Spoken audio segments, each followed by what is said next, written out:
Good morning students, आप सभी का वेलकम है संस्कार यूट्यूब चैनल पर। प्रीवियस लेक्चर में हम लोगों ने डिस्कस किया था कोऑर्डिनेशन कंपाउंड्स की टर्म्स एंड डेफिनेशन से रिलेटेड पार्ट 1 को। आज के लेक्चर में हम लोग स्टार्ट करने वाले हैं terms and definition related to coordinate compounds part 2, जिसमें हम जो रेस्ट ऑफ डेफिनेशन टर्म्स है उनको यहाँ पे डिस्कस करने वाले हैं। चलिए स्टार्ट करते हैं आज का lecture. Terms and definition related to coordinate compound। coordinate compound देखिए स्टूडेंट्स, यहाँ पे हमने कुछ टर्म्स को डिस्कस कर लिया था प्रीवियस लेक्चर में पार्ट 1 के अंदर, जिसमें हमने टर्म्स डिस्कस की थी मेटल आयन को, लिगेंड्स को, coordination sphere and ionic sphere को। आज के लेक्चर में हम स्टार्ट करें सबसे पहले, that is coordination number. Coordination number, if you talk about coordination number, तो कोऑर्डिनेशन नंबर क्या होगा यहां पे मैं आपको बता देता हूं। That is the total number of coordinate bond formed between metal ion and ligand. We know that कि जब भी हम बात करते हैं किसी मेटल आयन की, तो इस पे जब भी हम किसी इलेक्ट्रॉन डोनर स्पीसीज से इलेक्ट्रॉन डोनेट करते हैं तो इनके बीच जो बॉन्ड बनता है वो कौन सा बनता है? कोऑर्डिनेट बॉन्ड बनता है। अब हमारे पास कोई कंपाउंड है, मान लीजिए, उस कंपाउंड में कितने डोनर एटम्स जो है वो आपके कोऑर्डिनेट बॉन्ड बनाते हैं मेटल आयन के साथ में, दैट इज कोऑर्डिनेशन नंबर। ठीक है, तो कोऑर्डिनेट बॉन्ड कितने बनेंगे आपके पास में मेटल आयन के साथ में लिगेंड के, वो नंबर ही आपका कोऑर्डिनेशन नंबर कंसिडर किया जाएगा। फॉर एन एग्जांपल समझने की कोशिश करते हैं। देखिएगा, हमारे पास एग्जांपल है कॉपर NH3 का होल 4 2 पॉजिटिव। अब अगर मैं इस कंपाउंड की यहां पे बात करता हूं, तो कंपाउंड पे यहां पे क्या है? सेंट्रल मेटल आपका कॉपर है। ठीक है, कॉपर पे टोटल लिगेंड जो आपका अटैच है यहाँ पे NH3 है। NH3 के बारे में आप जानते ही होंगे कि NH3 जो होता है वो आपका मोनोडेंटेड लिगेंड होता है, जिसके अंदर केवल एक ही डोनर एटम होता है। तो ये अपने इलेक्ट्रॉन डोनेट करके कॉपर से क्या बनाएगा? Coordinate bond, same as second NH3 बनाएगा, सेम एज थर्ड NH3 बनाएगा, सेम एज 4 NH3 बॉन्ड बनाएगा। तो यहां पर इस कंपाउंड के अंदर total number of coordinate bond आपके पास बनते हैं 1 2 3 4। दैट मीन्स इसका कोऑर्डिनेशन नंबर कितना हो जाएगा आपके पास में? 4 हो जाएगा। अनदर एग्जांपल लेते हैं फटाफट से। कोबाल्ट NH3 का होल 6 3 पॉजिटिव आपके पास में कंपाउंड गिवन है। अब इस कंपाउंड में भी आप अगर बात करते हैं कोबाल्ट की, तो कोबाल्ट आपके पास में मेटल है और इसके साथ में आपका जो बॉन्ड बन रहा है, चलिए यहाँ पे दूसरा एग्जांपल लेते हैं H2O का। ठीक है, तो H2O जो है वो भी यहाँ पे क्या करेगा? इसमें भी आपके पास केवल एक ही डोनर एटम है, दैट इज ऑक्सीजन। और ये डोनर एटम अपने इलेक्ट्रॉन्स डोनेट करता है किसको? कोबाल्ट को, मेटल आयन को, और इसके साथ में क्या बनाता है? Coordinate bond. टोटल कितने H2O यहां पर है आपके पास में? 6। तो 6 कोऑर्डिनेट बॉन्ड आपके यहां पे बन जाते हैं, 1 2 3 4 5 एंड 6। दैट मीन्स यहाँ पे टोटल 6 कोऑर्डिनेट बॉन्ड बन रहे हैं। तो यहां पे आपका कोऑर्डिनेशन नंबर कितना हो जाता है? 6 हो जाता है। ठीक है, अब कोऑर्डिनेशन नंबर पे सबसे जो कंफ्यूजिंग क्वेश्चन आपके पास में हो सकता है उसको लेते हैं यहां पर। देखिए क्वेश्चन क्या है? कोबाल्ट NH3 का होल ट्वाइस और En का होल ट्वाइस यहाँ पे आपको गिवन है, सेम 3 पॉजिटिव चार्ज के साथ। अब इस क्वेश्चन में आपसे पूछा जाएगा कोऑर्डिनेशन नंबर कितना है।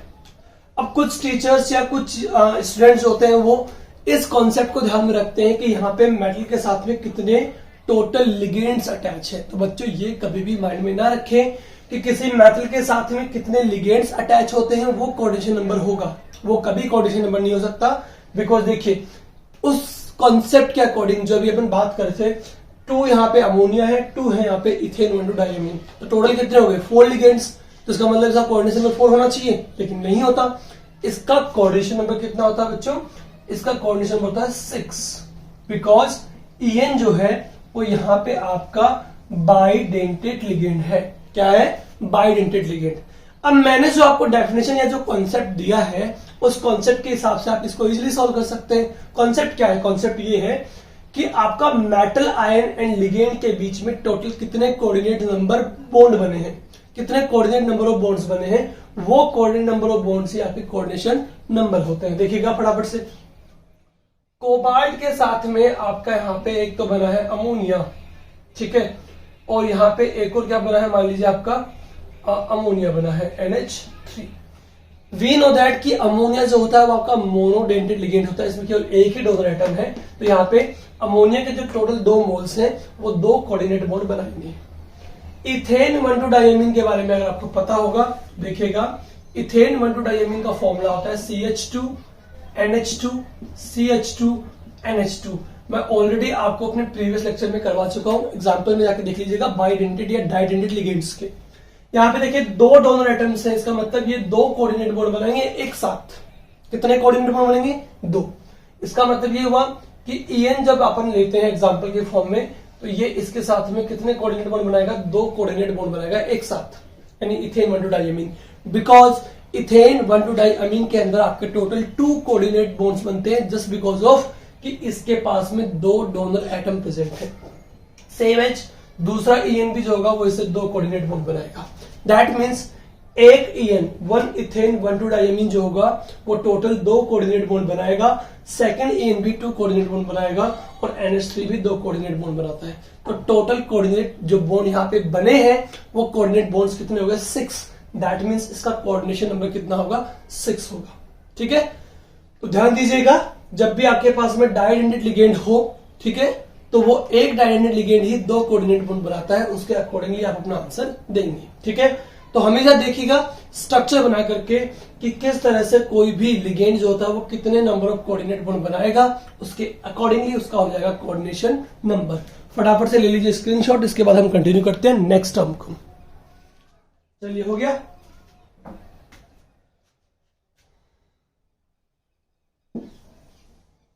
चलिए, नेक्स्ट टर्म जो हम यहां पे ले रहे हैं वो है आपके पास में कोऑर्डिनेशन पॉलीहेड्रॉन। Coordination polyhedron. जब बात करते हैं कोऑर्डिनेशन पॉलीहेड्रॉन की, तो ये होता क्या है? It is spatial arrangement of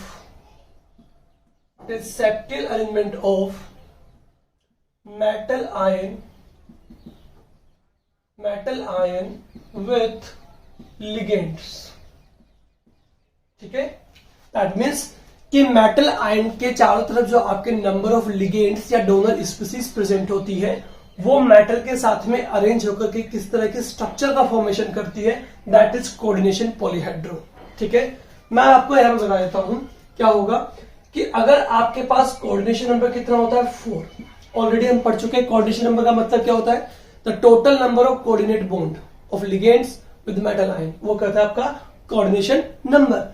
अब अगर आपके पास में एग्जांपल के फॉर्म में कोऑर्डिनेशन नंबर 4 होता है, तो यहाँ पे 2 तरह से लिगेंड आपके अरेंज हो सकते हैं मेटल के साथ में। देखिएगा किस तरह से, मान लीजिए मेटल है, मेटल के साथ में कितने लिगेंड स्पीसीज आपके? टोटल 4 है। ठीक है, जबकि यहाँ पे लिगेंड की मैं बात करता हूं तो आपका मोनोडेंटेट है। कैसा है? मोनोडेंटेट। इसका मतलब टोटल कोऑर्डिनेशन नंबर जो बनेगा, कोऑर्डिनेशन बॉन्ड बनेंगे वो 4 बनेंगे आपके पास में। तो मेटल के साथ में लिगेंड इस तरह से अरेंज हो सकता है, 1 लिगेंड कोऑर्डिनेट बॉन्ड। चलिए इसको नीचे बढ़ा देते हैं। मेटल के साथ में 1 लिगेंड बनाएगा coordinate bond, second ligand, third ligand, 4 ligands. मतलब मेटल के साथ में लिगेंड्स जो अरेंज्ड हैं वो इस तरह के स्ट्रक्चर का फॉर्मेशन कर रहे हैं, इसे हम बोलते हैं टेट्राहेड्रल। क्या कहेंगे? टेट्राहेड्रल। अनदर जो हमारे पास में स्ट्रक्चर का फॉर्मेशन बन सकता है वो बन सकता है 4 लिगेंड के साथ में, ये वाला 1 ligand, 2 ligand, 3 ligands, 4 ligand metal के साथ। इसे कहेंगे अपन क्या? Square planar. क्या कहेंगे? Square planar. ठीक है, नंबर नेक्स्ट, जब हम बात करते हैं कोऑर्डिनेशन 5 की, कि जब हमारे पास में कोऑर्डिनेशन नंबर कितना हो? 5। जब कोऑर्डिनेशन नंबर 5 हो, लिगेंड यहाँ पे मोनोडेंटेट हो, तो सारे लिगेंड मेटल के साथ में अरेंज होकर के जो स्ट्रक्चर बनाते हैं वो हो गया आपके पास में ट्राइगोनल बाइपिरामिडल। देखिएगा इस तरह से, मान लीजिए मेटल के साथ में क्या अटैच हो आपके पास में, लिगेंड का नंबर 5 हो, कितना हो 5, ठीक है। तो मेटल यहाँ पे आपके सेंटर में रहेगा और मेटल के साथ में जो कोऑर्डिनेट बॉन्ड बनेंगे वो बनेंगे इस तरह से, ligand ligand ligand ligand and ligand, ये बनेगी आपके पास में टीबीपी स्ट्रक्चर बन जाती है। कौन सी बन जाती है, ट्राइगोनल बाइपिरामिडल, ठीक है, इसे बोलते हैं टीबीपी स्ट्रक्चर, क्या कहेंगे, ट्राइगोनल बाइपिरामिडल स्ट्रक्चर। नेक्स्ट की बात करते हैं, जब हमारे पास में कोऑर्डिनेशन नंबर कितना होता है बच्चों, 6 मतलब मेटल के साथ में टोटल कितने लिगेंड्स होंगे, 6 लिगेंड होंगे। तो वो कुछ इस तरह से अरेंज होंगे, मेटल यहां पर होगा, 6 लिगेंड होंगे, 1 2 3 4 5 एंड 6। तो आपके पास जो स्ट्रक्चर बनती है दैट इज ऑक्टाहेड्रल, क्या बनती है, ऑक्टाहेड्रल बनती है आपके पास में, ठीक है। तो ये आपके पास में रहेगा मेटल आयन के साथ में लिगेंड्स का सेप्टियल अरेंजमेंट, जिसे हम कहेंगे कोऑर्डिनेशन पॉलीहेड्रल। कोऑर्डिनेशन नंबर 4 होने के केस में आपके पास में 2 टाइप्स की स्ट्रक्चर बन सकती है, that is tetrahedral and square planar. जबकि कोऑर्डिनेशन नंबर 5 होने के केस में आपके पास बन सकती है trigonal bipyramidal structure, and coordination number 6 होने के केस में बनेगी आपके पास में ऑक्टाहेड्रल स्पीसीज, ठीक है। फटाफट से ले लीजिए इसका स्क्रीनशॉट, इसके बाद स्टार्ट करते हैं होमोलैप्टिक एंड हेटेरोलैप्टिक कंपाउंड्स को। चलिए ले लीजिए फटाफट से इसका स्क्रीनशॉट, हो गया। चलिए नेक्स्ट देखते हैं फटाफट से होमोलैप्टिक एंड हेटेरोलैप्टिक कंपाउंड्स। चलिए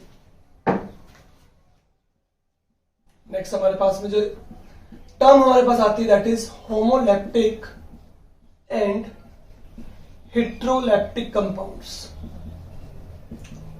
देखिए इसमें मुझे याद आ रहा है कि आज से 2 ईयर या 3 ईयर बिफोर आपके पास में एक क्वेश्चन आया हुआ है आरबीएससी बोर्ड के एग्जाम्स में, और आरबीएससी बोर्ड एग्जाम में जो क्वेश्चन इसका बना था वो बना था आपके पास 2 मार्क्स का, होमोलैप्टिक एंड हेटेरोलैप्टिक कंपाउंड्स में, ठीक है। देखिए क्वेश्चन किस तरह से पूछा गया था वो बाद में डिस्कस करेंगे, इससे पहले देखेंगे कि ये कंपाउंड्स होते क्या है, होमोलैप्टिक एंड हेटेरोलैप्टिक। फर्स्ट बात करते हैं किसकी, होमोलैप्टिक की। तो यहां पे कहेंगे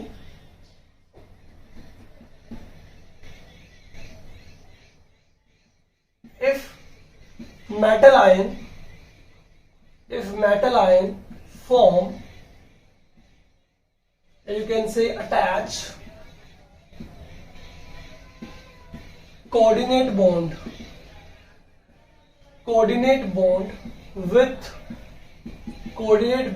with only one kind कह सकते हैं, one type कह सकते हैं आप, one type of donor atoms. क्या कह रहे हैं हम कि अगर आपके पास में मेटल आयन के साथ में जो आपके लिगेंड्स होते हैं, लिगेंड्स का मतलब क्या, डोनर स्पीसीज, ठीक है, वो डोनर स्पीसीज अगर आपका कोऑर्डिनेट बॉन्ड फॉर्म करती है, दैट टाइम जो लिगेंड्स यहां पर आपके कोऑर्डिनेट बॉन्ड बना रहे हैं वो सारे लिगेंड्स अगर आपके वन टाइप के हो, वन काइंड के हो, तो उसे हम कहेंगे होमोलैप्टिक कंपाउंड। मैं क्या कह रहा हूं आपसे, आपके पास मेटल आयन है और यहां पर आपके पास में लिगेंड है, लिगेंड जो है वो डोनर स्पीसीज है जो मेटल आयन को इलेक्ट्रॉन डोनेट करके इससे कोऑर्डिनेट बॉन्ड बनाता है। बट यहाँ पे जितने भी लिगेंड्स इनके साथ में कोऑर्डिनेट बॉन्ड बना रहे हैं, अगर वो केवल एक ही तरह के हैं तो उसे कहेंगे हम homoleptic compound. For an example देखिएगा, मैंने आपको कहा कॉपर के साथ में आपके पास में है NH3 के 4 मोल्स, इसका मतलब 4 मोल अमोनिया जो है वो कॉपर के साथ में क्या बना रहा है, कोऑर्डिनेट बॉन्ड बना रहा है, ठीक है ना। दैट मीन्स अब देखिए कॉपर के साथ में जो कोऑर्डिनेट बॉन्ड बने हैं वो किसके बने हैं, अमोनिया के। दैट मीन्स अमोनिया के 4 मोल्स हैं और चारों मोल जो है अमोनिया के वो कैसे है, सिमिलर है, समझ रहे हैं, ठीक है। NH3 NH3 NH3 NH3 मतलब इसमें जो डोनर स्पीसीज है जो कोऑर्डिनेट बॉन्ड बना रहा है, दैट मीन्स लिगेंड वो आपका वन टाइप का ही है, एक ही तरह का है, NH3 NH3 NH3 NH3। That means ये कंपाउंड कैसा हुआ आपका, होमोलैप्टिक हुआ। अनदर एग्जांपल ले सकते हैं अब यहाँ पे FeCN6 का ले सकते हैं, K4FeCN6।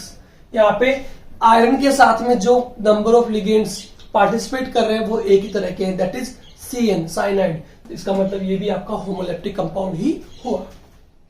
इसके अकॉर्डिंगली आप इजीली डेफिनेशन बना सकते हैं किसकी, हेट्रोलेप्टिक कंपाउंड की भी बना सकते हैं इजीली आराम से। क्या बनेगी बताइए, if metal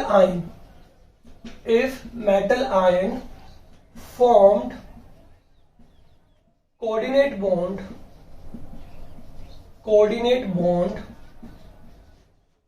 with more than one kind कह देंगे, या फिर हम यहां पे कह सकते हैं क्या कि डिफरेंट कह सकते हैं कि आपके पास में डिफरेंट लिगेंड हो, more than one kind of donor species. ठीक है, हम क्या कह रहे हैं कि मेटल आयन के साथ में जो भी आपकी डोनर स्पीसीज कोऑर्डिनेट बॉन्ड बना रही है वो अगर मोर देन वन काइंड की होती है या डिफरेंट होती है तो वहां पर हम कहेंगे कंपाउंड कैसा आपका हेट्रोलैक्टिक है। एग्जांपल देखिएगा क्या है, एग्जांपल में लिया कोबाल्ट NH3 का होल ट्वाइस En का होल ट्वाइस 3+। अब देखिए इसमें कोबाल्ट के साथ में जो कोऑर्डिनेट बॉन्ड बना रहे हैं वो कौन कौन से लिगेंड्स हैं, एक तो अमोनिया है और एक इथेन 1,2-डाइमीन है, दोनों लिगेंड्स है ना दो तरह के। इट मींस यहां पर आपके डिफरेंट लिगेंड्स जो है ना वो कोऑर्डिनेट बॉन्ड बना रहे हैं मेटल आयन के साथ में, एक अमोनिया है एक इथेन 1,2-डाइमीन है। इसका मतलब ये आपका हेट्रोलैक्टिक कंपाउंड हो जाता है। ठीक है, अनदर एग्जांपल ले सकते हैं आप, निकिल NH3 का होल ट्वाइस Cl2 बन गया। यहाँ पे देखिए निकेल के साथ में कोऑर्डिनेट बॉन्ड कौन बना रहा है आपका, अमोनिया बना रहा है, एज वेल कौन बना रहा है, क्लोरीन। इसका मतलब यहाँ पे डिफरेंट आपके लिगेंड्स यहाँ पर है, तो ये निकेल के साथ में डिफरेंट अगर काइंड ऑफ आपके पास में डोनर एटम या स्पीसीज है दैट मींस ये आपका हेट्रोलैक्टिक कंपाउंड है। तो अगर मेटल आयन के साथ में वन काइंड ऑफ लिगेंड आपके कोऑर्डिनेट बॉन्ड बनाते हैं तो उसे कहेंगे होमोलैप्टिक, और अगर मेटल आयन के साथ में different kind of donor species electron donate करके कोऑर्डिनेट बॉन्ड बनाती है तो उसे हम कहेंगे हेट्रोलैप्टिक कंपाउंड। अब आरबीएससी में जो क्वेश्चन पूछा हुआ है ना आपसे, वो क्वेश्चन जो पूछा हुआ है वो इस तरह का पूछा हुआ है। क्या पूछा हुआ है कि separate homoleptic and heteroleptic compounds. 2 marks का क्वेश्चन पूछा हुआ था कि आपको कुछ एग्जाम्पल यहां पे गिवन थे, कुछ एग्जाम्पल गिवन थे, 4 टाइप के कंपाउंड्स यहाँ पे गिवन थे आपको इस तरह से, K4FeCN6 मान लीजिए। ठीक है, यहाँ पे गिवन था आपको कोबाल्ट NH3 का होल 6 3 पॉजिटिव है। ठीक है, कोबाल्ट NH3 का होल 6 पॉजिटिव है। आपको यहाँ गिवन है, मान लीजिए क्या आपको यहाँ पे गिवन है कोबाल्ट NH3 का होल थ्राइस Cl3 गिवन है। ठीक है, तो इन कंपाउंड्स को आपको सेपरेट करना था कि कौन सा कंपाउंड आपका होमोलैप्टिक है, कौन सा कंपाउंड आपका हेट्रोलैप्टिक है। इजी क्वेश्चन आपके लिए। K4FeCN6 all type of ligands कैसे हैं, सेम काइंड ऑफ के हैं, दैट मींस ये कौन सा हो गया आपका होमोलैप्टिक। ये भी आपका सेम है, कौन सा हो गया होमोलैप्टिक। यहाँ पर आपके कोबाल्ट के साथ में 3 मोल अमोनिया के हैं, 3 मोल Cl के हैं, डिफरेंट काइंड ऑफ लिगेंड्स है, दैट मींस यहाँ पे ये कौन सा हो गया हेट्रोलैप्टिक। ठीक है, that is homo and this one is heteroleptic compound. तो इस तरह का बहुत आसान क्वेश्चन एक बार आया हुआ है आपके 2 मार्क्स का, तो ध्यान रखिएगा इन दोनों की डेफिनेशन आपको पता होनी चाहिए कि कौन सा आपका होमोलैप्टिक कंपाउंड होता है, कौन सा आपका हेट्रोलैप्टिक होता है। फटाफट से ले लीजिए स्क्रीनशॉट, इसके बाद स्टार्ट करते हैं नेक्स्ट डेफिनेशन को। चलिए हो गया। नेक्स्ट डेफिनेशन हमारे पास जो आती है वो आती है आपकी ऑक्सीडेशन नंबर। ठीक है, जिसे हम ड्यूरिंग नॉमेनक्लेचर भी रिप्रेजेंट करते हैं, स्मॉल ब्रैकेट में रोमन वर्ड्स के अंदर रिप्रेजेंट किया जाता है इसको। ठीक है, हमारे पास नेक्स्ट जो डेफिनेशन आती है दैट इज ऑक्सीडेशन नंबर। अब ये ऑक्सीडेशन नंबर होता क्या है, ऑक्सीडेशन नंबर होता है आपका the total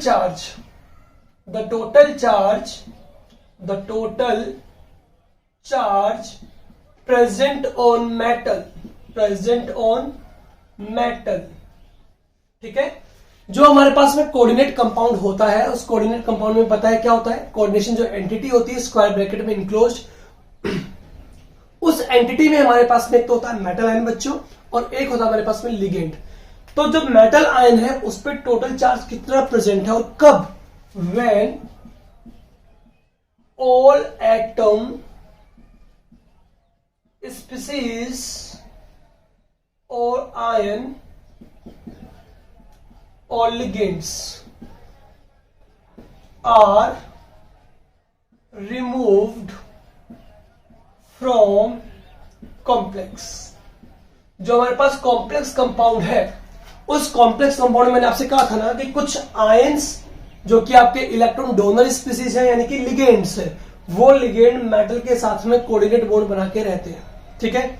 as well coordination entity के बाहर, तो मैं आपको पूरा एक्सप्लेन कर देता हूं वापस एक बार। ये हमारे पास में होती है कोऑर्डिनेशन एंटिटी, कौन सी वाली, ये वाली, जिसमें हमारे पास में मेटल होता है, मेटल के साथ में लिगेंड्स होते हैं, ठीक है। और इस तरफ हमारे पास में नेगेटिव काउंटर आयन होता है, कोई भी नेगेटिव आयन होता है मान लीजिए, और इस तरफ हमारे पास में कोई भी पॉजिटिव आयन होता है, मान लीजिए मेटल ही है आपके पास में, ठीक है। तो जब इन सभी आयंस को, लिगेंड्स को हम कॉम्प्लेक्स से रिमूव कर दें इनके चार्जेस को दे करके, तो इनको सबको रिमूव करने के बाद मेटल पे जो चार्ज आपका लेफ्ट रहेगा, जो बचेगा चार्ज, वो चार्ज ही क्या है आपका कोऑर्डिनेशन सॉरी ऑक्सीडेशन नंबर है आपका, ठीक है। क्या कह रहे हैं, the total charge which is left on metal ion, जो मेटल आयन पे बचा रहेगा आपका चार्ज, कब, जब आपके सारे कॉम्प्लेक्स में से लिगेंड्स, एटम, आयंस, इन सबको हम रिमूव कर दें, दैट इज ऑक्सीडेशन नंबर, जिसे हम ड्यूरिंग नोमेनक्लेचर, जब हम करेंगे नेक्स्ट टॉपिक आईयूपीएसी नोमेनक्लेचर, उसमें भी ऑक्सीडेशन नंबर को रिप्रेजेंट किया जाता है स्मॉल ब्रैकेट के अंदर, रोमन वर्ड्स के अंदर, ठीक है। तो आपको ये ऑक्सीडेशन नंबर कैलकुलेट करना आना चाहिए, ठीक है। चलिए फटाफट से लेते हैं एक एग्जांपल जिसमें हम कैलकुलेट करते हैं ऑक्सीडेशन नंबर को। K4FeCl6 हमारे पास में क्या है, एक कंपाउंड यहाँ पे गिवन है, ठीक है। अब इस कंपाउंड में क्या चेक करना है K4FeCl6 में, कि यहाँ पे आपके पास में आयरन पे ऊपर ऑक्सीडेशन नंबर है कितना, जिसका हमें करना है ऑक्सीडेशन नंबर कैलकुलेट, उसे हम कंसिडर कर लेते हैं X। अब बताइए पोटेशियम पे चार्ज कितना होता है, +1, टोटल कितने पोटेशियम यहाँ पर आपके पास में है, टोटल है 4, इसका मतलब हो गया 4+ हो गया, ठीक है। अब इससे अटैच लिगेंड, डोनर स्पीसीज जो है वो कौन है, Cl। Cl कौन होता है, साइनाइड। साइनाइड पे चार्ज कितना होता है, -1, यानी कि ये वो लिगेंड है जिसपे -1 चार्ज आपका प्रेजेंट होता है, जो इलेक्ट्रॉन डोनर है, ठीक है। तो -1 चार्ज 1 Cn पर है, टोटल कितने Cn आपके यहाँ पे 6 है, तो कितना हो गया -6 इज इक्वल टू इस पूरे कंपाउंड पे कितना चार्ज गिवन है, कोई चार्ज गिवन नहीं है, इसका मतलब हमें इसे कितना कंसिडर करना है, 0 कंसिडर कर लेना है। अब बताइए यहां से आपका चार्ज कितना हो गया, x इज इक्वल टू 4 को उस तरफ लेके जाएंगे, ये हो जाएगा -4, 6 को लेके जाएंगे उस तरफ, ये जाएगा +6, तो आपके पास में x की वैल्यू कितनी आ गई है, +2 हमारे पास में यहाँ पे कैलकुलेट हो गई है। चलिए दूसरा एग्जाम्पल देखते हैं, K2ZnOH4, बताइए कौन सा कंपाउंड है आपका, ये आपका होमोलैप्टिक कंपाउंड है, बिकॉज यहाँ पे टोटल नंबर ऑफ लिगेंड्स या डोनर स्पीसीज जो है वो 1 काइंड ऑफ है, एक ही तरह की है, दैट इज हाइड्रोक्साइड। बात करेंगे जिंक की, जिंक को पुट करेंगे यहाँ पे X, पोटेशियम का जो चार्ज है टोटल यहाँ पे कितना है, +1 है, ठीक है। टोटल पोटेशियम यहाँ पे कितने अवेलेबल आपके पास में, 2 है, तो 2+ हो गया, ठीक है। हाइड्रोक्साइड यानी कि OH नेगेटिव कितना होता है, 1 नेगेटिव चार्ज कंटेन करता है, दैट इज नेगेटिव लिगेंड आपके पास है, तो -1 हुआ, लेकिन टोटल कितने हैं, OH 4 है, तो -4 हो गया, इज इक्वल टू पूरे पे चार्ज कितना है, 0 है, तो x की वैल्यू हमारे पास यहाँ से कितनी आ जाएगी, -2 + 4, x की वैल्यू हमारे पास अगेन कितनी आ गई है, +2 आ गई है, दैट इज ऑक्सीडेशन नंबर यहाँ पे कितना आया, 2 आया, यहाँ पे भी कितना आया, 2 आया। एक कंपाउंड हो लेते हैं फटाफट से, देखिए कौन सा वाला, कोबाल्ट NH3 का होल 6, और यहाँ पे ले लिया अपन ने Cl3, ये हमारे पास कंपाउंड है। इसमें जो हमारे पास मेटल आयन है वो कौन सा, कोबाल्ट है। कोबाल्ट को कंसिडर करेंगे क्या, X कंसिडर किया। इस तरफ बात करेंगे तो पॉजिटिव काउंटर आयन हमारे पास में नहीं है, नंबर ऑफ लिगेंड जो गिवन है वो कितने हैं, 6 है, और कौन है, अमोनिया। अब अमोनिया की बात अगर की जाती है तो ये आपका ना तो नेगेटिव लिगेंड है ना आपका पॉजिटिव लिगेंड है, दैट इज न्यूट्रल लिगेंड, और न्यूट्रल लिगेंड्स पे चार्ज कितना होता है, हमेशा 0 होता है, तो यानी अमोनिया पे चार्ज 0 है। टोटल कितने लिगेंड्स आपके पास में, 6 लिगेंड है, ठीक है, हो गया। और इसके बाद बात करेंगे नेगेटिव काउंटर आयन की, तो नेगेटिव काउंटर आयन में हमारे पास Cl है, Cl का चार्ज कितना होता है, -1, यानी टोटल कितना हो गया, -3, -3 यहां पर हो गया, इज इक्वल टू कितना हो गया, पूरे कंपाउंड पे चार्ज 0 गिवन है हमें, तो x इज इक्वल टू कितना हो गया, 0 × 6 कितना हो गया, 0, और -3 जो है यहाँ पर आपके पास में वो उस तरफ जाएगा, कितना हो जाएगा आपके पास में, +3, तो यहाँ पे आपका जो ऑक्सीडेशन नंबर आ रहा है वो कितना आ रहा है, +3 आ रहा है, ठीक है। तो इस तरह से हम ऑक्सीडेशन नंबर कैलकुलेट कर लेते हैं किसी भी गिवन कोऑर्डिनेशन कंपाउंड के अंदर जो मेटल आयन पे चार्ज होता है, जब हम सारे स्पीसीज, एटम, आयन और लिगेंड्स को यहाँ से रिमूव कर देते हैं। ठीक है। तो बच्चों इसी के साथ हमारी टर्म्स एंड डेफिनेशन जो रिलेटेड टू कोऑर्डिनेट कंपाउंड्स थी वो यहाँ पे कंप्लीट हो चुकी है पार्ट नंबर 2 में। इसके बाद नेक्स्ट जो हमारे पास लेक्चर होगा वो होगा IUPAC नोमेनक्लेचर पे बेस्ड होगा, जो काफी इंटरेस्टिंग भी होगा। और मैं आपको बता देता हूँ हर टाइप के कंपटीशन एग्जाम में, हर तरह की बोर्ड एग्जाम्स में, CBSE, RBSE and any other जो स्टेट बोर्ड्स होते हैं उन सभी में इस टॉपिक से रिलेटेड क्वेश्चन जरूर पूछे जाते हैं IUPAC नोमेनक्लेचर से। वहां पर फॉर्मूले से आपको नेम भी पूछा जाएगा या फिर आपको नेम गिवन होगा उससे आपको फॉर्मूला कैलकुलेट करना सिखाया जाएगा। दोनों चीजें हम सीखेंगे हमारे नेक्स्ट लेक्चर में बच्चों। आज के लेक्चर में इतना ही। Thank you so much.